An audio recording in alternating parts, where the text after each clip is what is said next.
Okay, all right. So I'm going to be talking to you about the 33% rule. This is something that I use with myself personally. I explain it to a lot of players that we work with. And generally, the concept behind creating this is to help players realize they're not going to be playing their best tennis all the time. And also, we don't want them playing like their worst tennis all the time. So it's helping you understand that we are going to go in and out of different zones of how we feel, how we play, and that's okay. And then trying to equip people or give you an understanding about how to get yourself out of different zones and ideally get you into the zones where we know you're going to be performing better. And that's really what this is all about. So something that if you are a player that you need to understand, and if you're a coach or a parent, it's really good for you to share this with your child or players that you work with in order to help them understand, you know what, today I'm not having a great day, but you know what, how do I get myself out of this zone? How do I get into the next zone to help me perform better and ultimately feel better? So let's get started. Okay, so what is a 33% rule? So it's a basic breakdown of how you perform on a daily basis, or we can use this for practice, for matches. We can come back to this and we can refer to the 33% rule and just check in and see how we're feeling and what zone we're in. It may differ from person to person. It definitely will do. And what we see and what someone is experiencing, they may think that they're in a zone and we might think that they're in a different zone. So it's important to be able to have the conversations about where they're at or where you're at and, how you're feeling and how to get yourself out of there. So we're just using this as a guide, right? It's just the concept. So I'm going to just give you an example of how this works and what it is. So we're breaking down, you can see this chart here, it's broken down into 3 different areas. We'll start with the red zone. Okay, so this is more relating to bad performance. This is where we want to spend the least amount of our time. But you know what? In general, we will spend 33% of our time in matches and practice in this zone. Generally, that's what will happen. Most people will feel like they'll spend the majority of their time in the green zone. But when we stand back and look at it, it generally can be quite even around these 3 areas, and it will differ from person to person.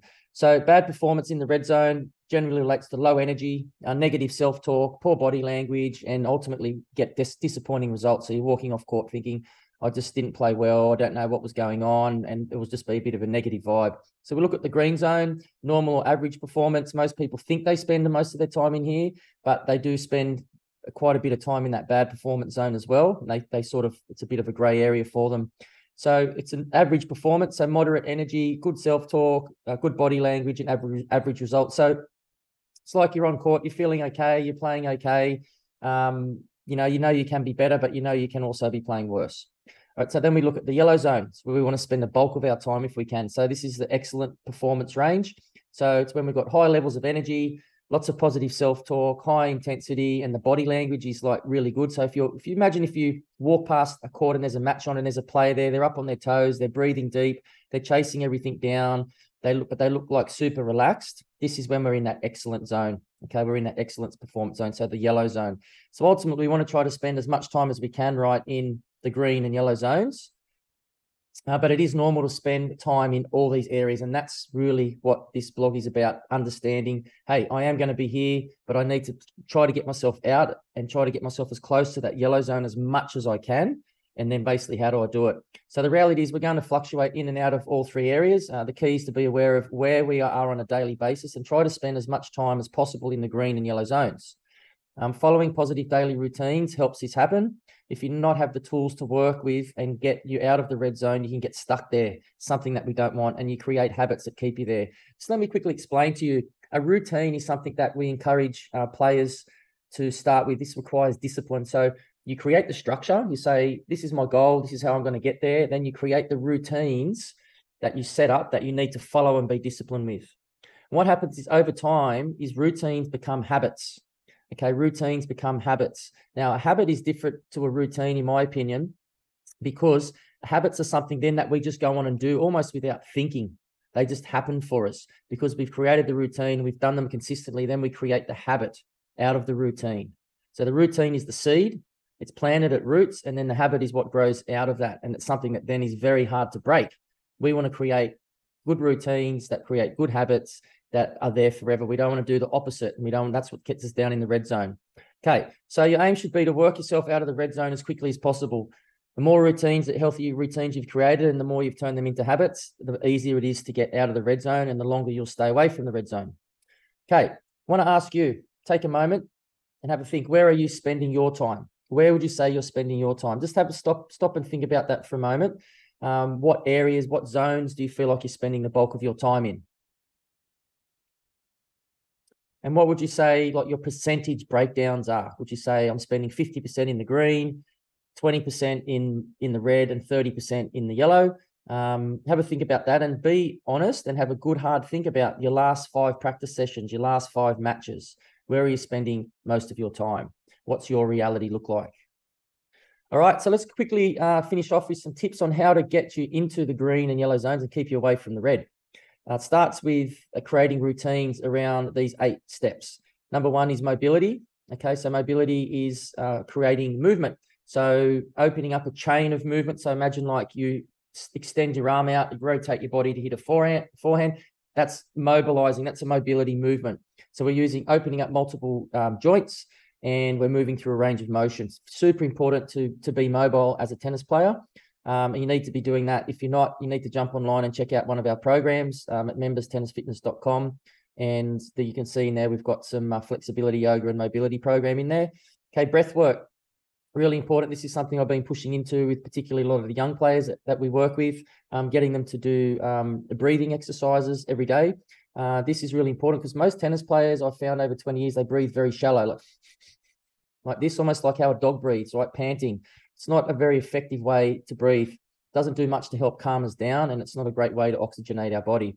So we want our breathing to be slow and controlled. You can't expect someone that's typically breathing fast and sort of feeling like they're not controlling their breath to all of a sudden say, flick the switch, go on court and breathe like this. It needs to start creating the routine, doing it in the morning, doing it at night, and then giving you some protocols to follow during matches and practice, and then it starts to shift.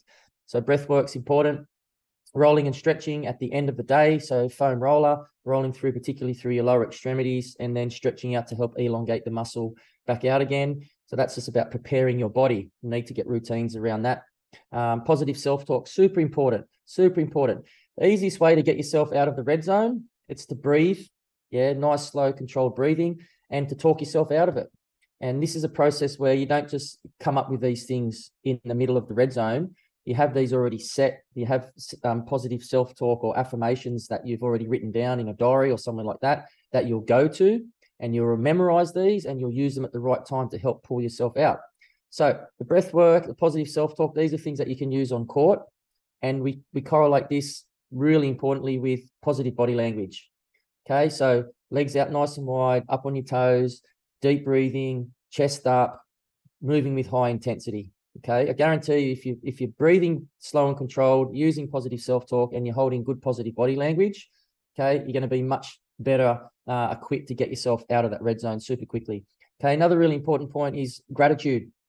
Okay, being grateful and showing appreciation for whatever stands out to you the most. I can't tell you what you're grateful for, but some examples would be for my coach, for the weather, the fact that I'm out here playing tennis today and I'm fit and healthy. Okay. When we show gratitude and appreciation, it takes the focus off us. So we release pressure away from us because we're looking out externally away from ourselves, and we're going, okay, there's other things here besides just me that I'm appreciative of that are important to me. Okay, so really important to show gratitude. Training intensity, obviously really important. If you're used to training at a high intensity, you're going to be able to get yourself out of the red zone and push yourself into the green and red zone, even if you don't feel like it. If you're used to training at a high intensity, your body will be equipped, it'll be adapted to being able to do that. So you need to train. It starts with training though, it starts with practice. Focus on what is important to you. Last point, focus on what is important to you. Don't get distracted by what people are doing, what people are saying, what's going on around you. Focus on your goal, focus on what you want, focus on what you can control, and it's going to help you stay in that green and yellow zone as long as you can.